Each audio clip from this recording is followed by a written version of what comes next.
Olá, minha gente, você que está aí pensando em cochilar, vamos acordar. O programa Eu e Você está no ar e mais uma vez contando com a presença do deputado Gerson Berger, que vai comentar os assuntos da semana. Pois é, mas nós hoje, minha gente, vamos falar sobre a proximidade das eleições no próximo dia 5 de outubro e já está aí todo mundo em polvorosa, são as coligações, o pessoal agitando. Vamos falar sobre essas alianças malucas que estão sendo organizadas aí, uma verdadeira salada. E também falaremos sobre o crescimento do antissemitismo na Europa, a xenofobia que há tanto tempo vem assombrando os estrangeiros que, enfim, tiveram que migrar para tentar a vida nos países vizinhos. Bom, minha gente, mas o Brasil feliz da vida, a nossa seleção, apesar de algumas dificuldades, avançou, está classificada e eu acredito nela. Seremos hexacampeões. Eu não tenho nenhuma dúvida.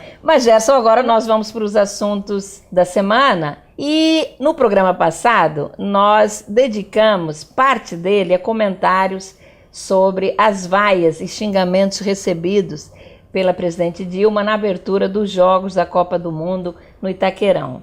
Somos contra qualquer tipo de xingamento, como já falamos aqui antes, mas sempre a favor da vaia, que é democrática e que revela a insatisfação, ainda mais quando vivemos num país onde a imagem dos políticos é a pior possível. Gerson, ainda na semana passada, surpreendeu uma declaração corajosa, mas verdadeira no conteúdo, do ministro da Secretaria-Geral do Governo, Gilberto Carvalho, quando afirmou que os xingamentos contra a presidente Dilma na abertura dos Jogos da Copa não partiram apenas da elite branca, mas também de setores mais pobres, contaminados pela avaliação de que a gestão petista é corrupta, atribuindo isto ao cacete diário da imprensa ao PT, acusando de não estar enfrentando a corrupção, passando para a população a imagem de que o governo é composto por um bando de aventureiros que estão lá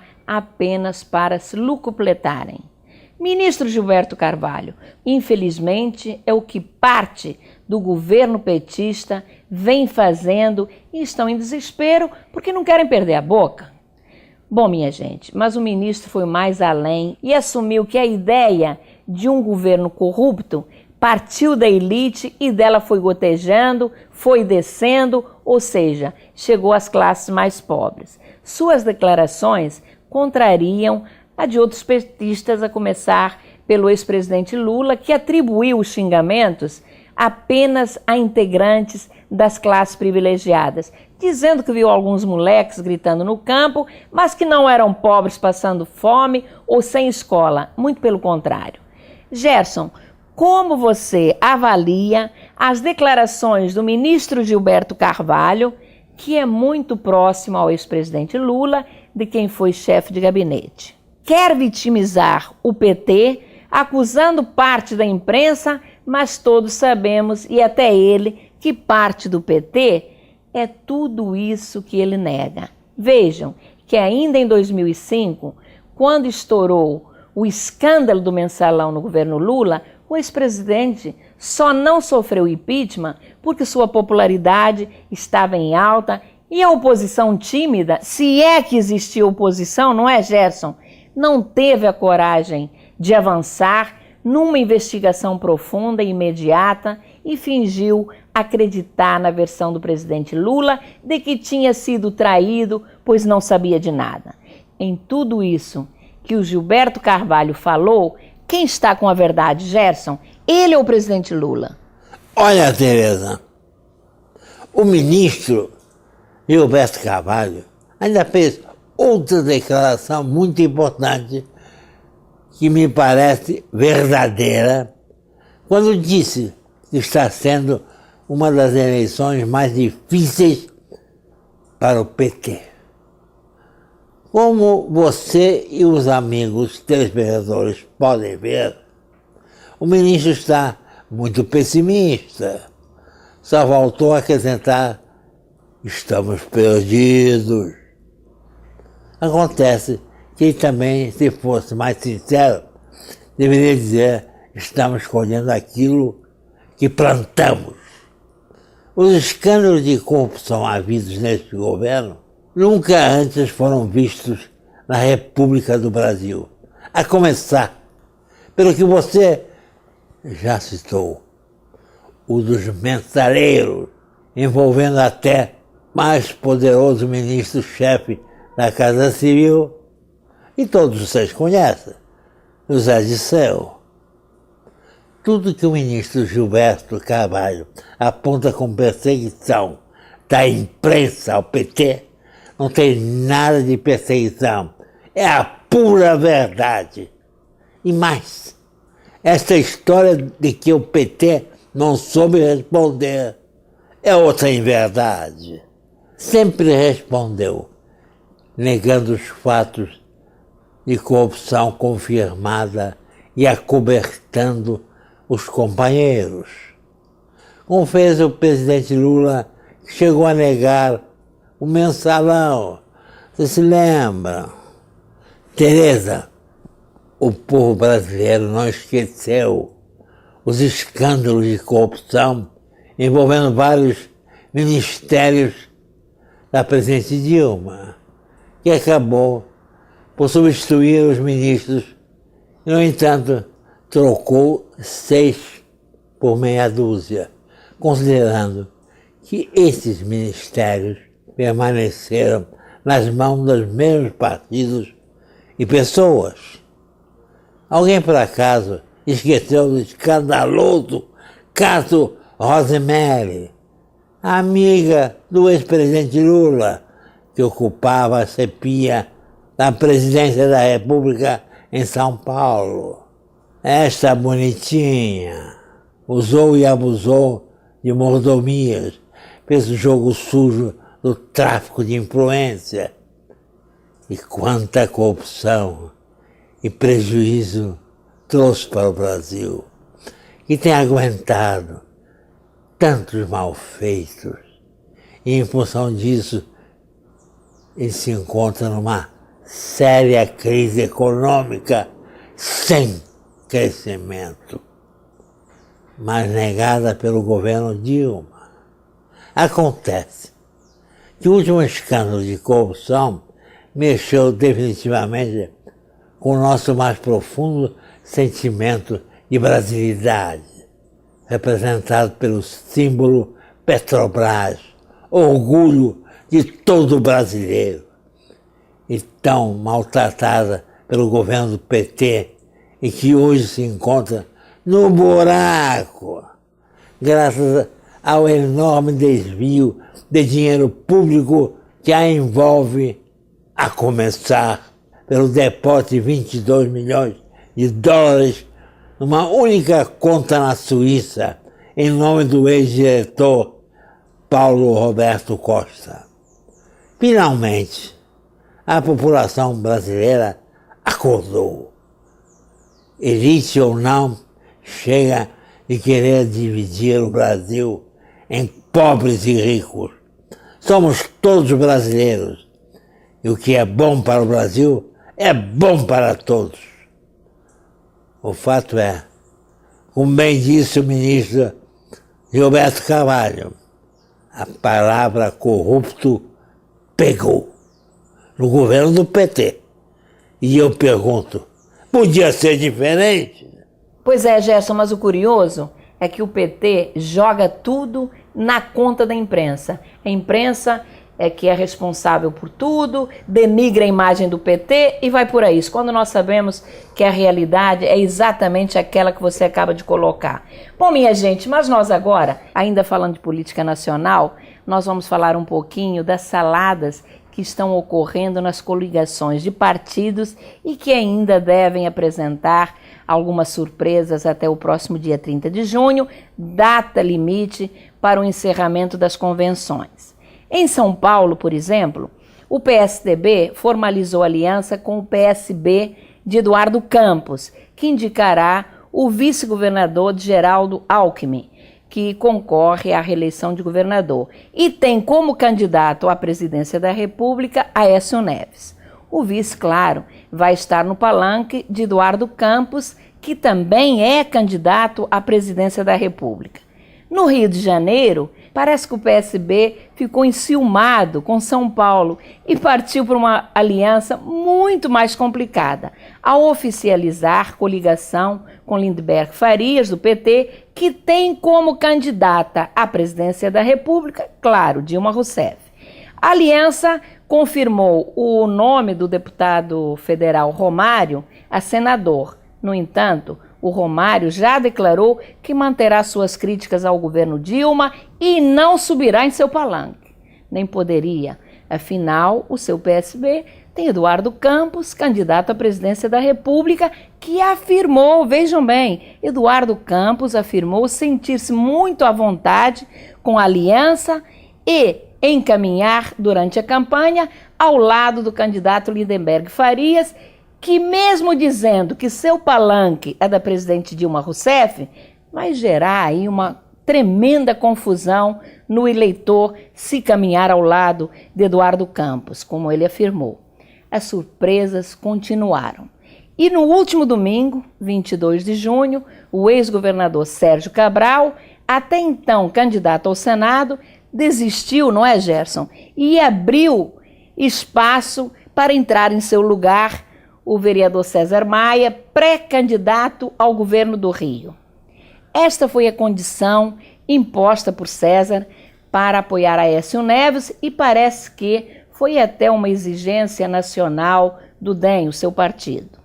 Com esta decisão, PSDB, PPS e o DEM se aliaram ao PMDB, apoiando a candidatura do atual governador Luiz Fernando Pezão ao governo do estado do Rio de Janeiro. Toda esta confusão de partidos e ideologias tem como razão principal aumentar o tempo de televisão no horário eleitoral dos candidatos a governador. Não é isso, Gerson? Exatamente, Tereza.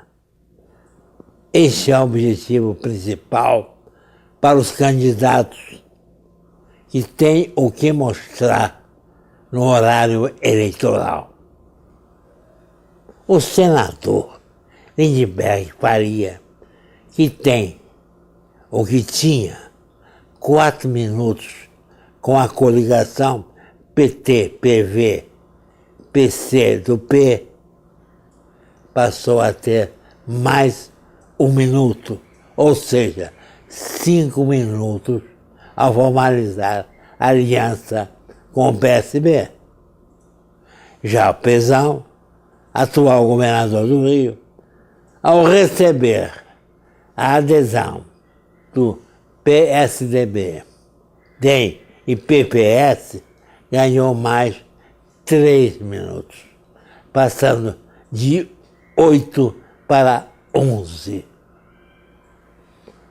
Complicado, hein? Mas é assim mesmo.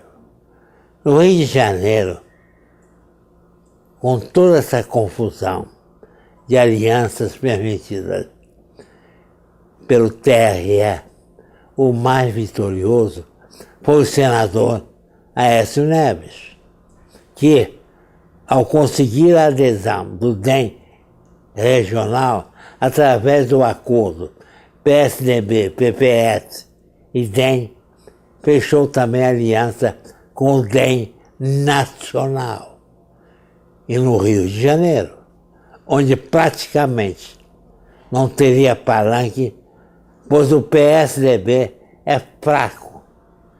Com essa aliança terá uma forte adesão do PMDB, que tende a crescer, e também do PSD, do PP, do Solidariedade, do PPS e possivelmente do PTB, que anunciou no sábado que romperá com o governo Dilma para apoiar a candidatura de Aécio Neves à presidência da República. O fato é que parte das alianças estão formalizadas, mas como você disse, Tereza, possivelmente até o final do mês ainda teremos outras surpresas. Acontece que, realizadas as convenções e coligações, os políticos têm outra missão, que me parece ser a mais difícil. Terão que correr atrás do eleitor que ou está desinteressado ou exige mudanças. Veja, por exemplo, o caso que está acontecendo com os adolescentes de 16 e 17 anos. Apenas 25% tiraram título de eleitor para exercer o direito de votar nas eleições presidenciais esse ano. Mesmo muitos deles tendo participado dos protestos que vêm ocorrendo desde junho do ano passado. Demonstram com isso sua indiferença e desinteresse pela política e não acreditam no sufrágio como meio de transformação de seu país. Essa indiferença pela política e nossos jovens tem aumentado a cada eleição. Em 2006, 39% dos jovens entre 16 e 17 anos se cadastraram para tirar seu título. Em 2010, foram 32%. E este ano, como já disse, apenas 25%. Além disso, 70% da população, segundo pesquisas, querem mudanças. Resta saber qual dos candidatos pode representar essas mudanças na cabeça do eleitor.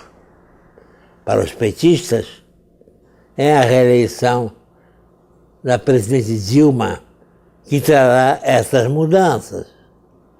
Mas como convencer o eleitor, que certamente perguntará por que durante 4 anos essas mudanças não aconteceram?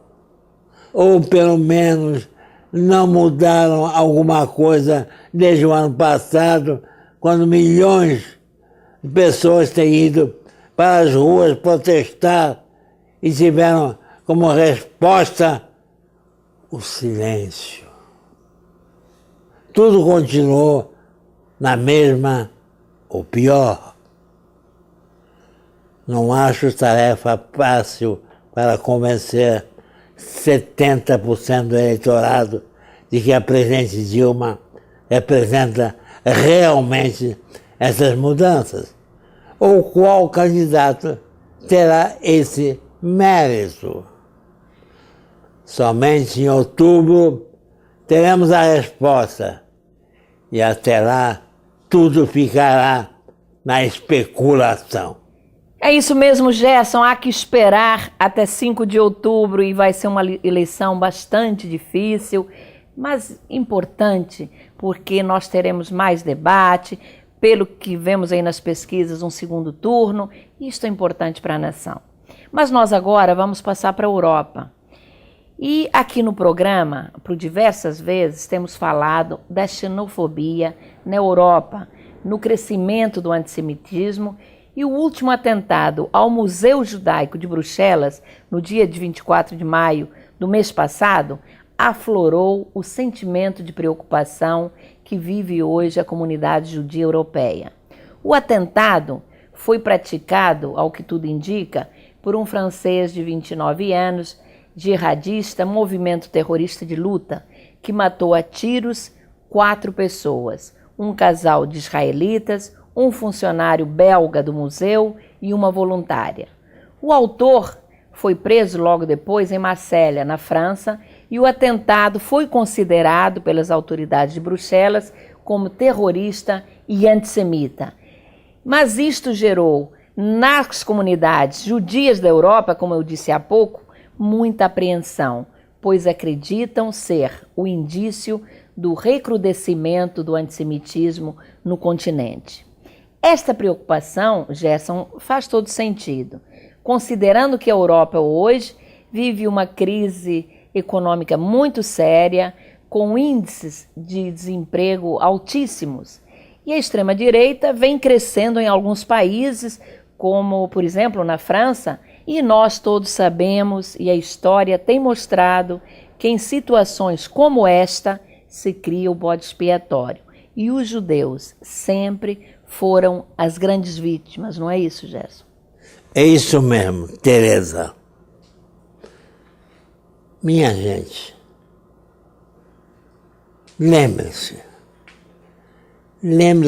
da Alemanha pré-hitlerista, que vivia numa grave recessão econômica, tendo como consequência altos índices de desemprego, como acontece hoje na Europa. Daí, as preocupações da comunidade local, que tem a sensação de que pode voltar a ser vítima de uma onda de violência provocada por elementos cujas raízes que permanecem latentes possam se reavivar usando a atual crise da Europa. Jamais podemos esquecer que o nazismo perseguiu e assassinou 6 milhões de judeus na última Grande Guerra. Analistas norte-americanos e europeus têm a mesma preocupação dos israelenses.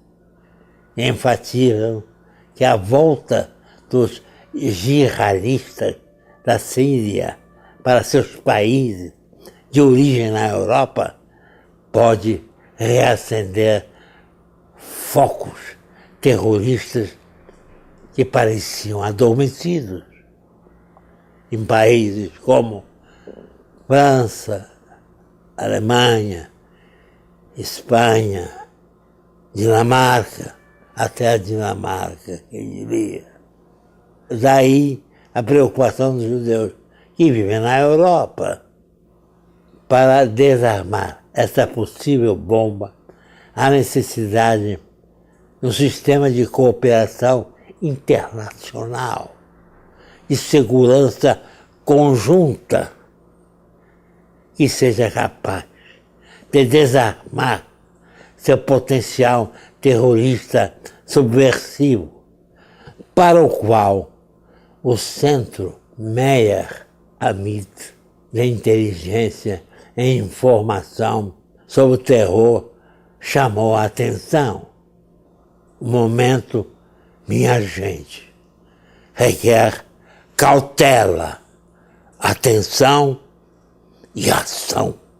É isso mesmo, Gerson. Acho que o momento é de extrema preocupação para a comunidade judia europeia e também para todo cidadão estrangeiro que migrou, porque a xenofobia tem caracterizado várias manifestações que têm ocorrido em vários países da Europa. Então tem que haver essa preocupação e, como você disse, união de forças internacionais para combater esse câncer.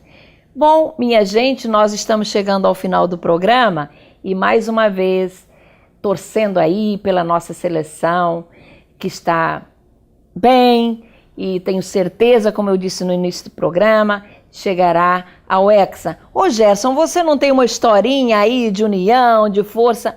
Há poucos dias atrás você me contou uma história que eu achei sensacional e fala exatamente disso, que a união faz a força. Tá bem, eu vou contar uma historinha que talvez lembre tudo isso. Havia um senhor moribundo nos últimos dias de sua vida. Estava acamado e tinha 3 filhos que viviam brigando um com o outro. E ele chamou os 3 filhos para junto do seu leito. Eu quero dar uma lição a vocês, disse ele para os 3. Ele tirou debaixo da cama um galho de uma árvore e deu um galho para cada um dos filhos. E disse, tenta quebrá-los. E eles quebraram com facilidade. E ele então resolveu, tirou debaixo da cama 3 galhos amarrados e pediu ao primeiro, tenta agora quebrar isso. Ele tentou e não conseguiu. O segundo também não. E o terceiro também não. E vocês estão vendo? Quando nós todos estamos unidos, somos fortes. Quando nós estamos isolados, cada um para o seu canto, corremos perigo. Não somos amigos uns dos outros. E nós precisamos aprender a estarmos juntos. Juntos lutando contra o mal, pelo bem. Esta é a grande lição. Juntos. Precisamos ficar juntos, porque há tanto mal no mundo, tanta gente sofrendo. Só juntos é que nós acabaremos com tudo que está errado. Eu apelo a vocês, juntem-se todos para o bem, para que tenhamos paz e a união entre todos para o bem de todas as nações. Muito obrigado. Muito bom, Gerson, e vamos aproveitar e trazer esta união para o momento que nós vivemos atualmente, que é o momento da Copa, o momento de torcer pelo nosso Brasil. Nada de ficar um de um lado dizendo, não vai dar certo, o Brasil na próxima não vai sair bem. Vai se sair bem sim. E juntos, unidos num único pensamento positivo, Brasil hexacampeão. Chegamos ao final do nosso programa. Obrigada, Gerson, pela sua belíssima participação. A você, amigo telespectador, que ficou aí acordadinho assistindo ao nosso programa. Tenha um ótimo descanso. Vamos estar juntos na próxima quarta-feira, às 10h50 da noite, aqui na CNT. Até lá!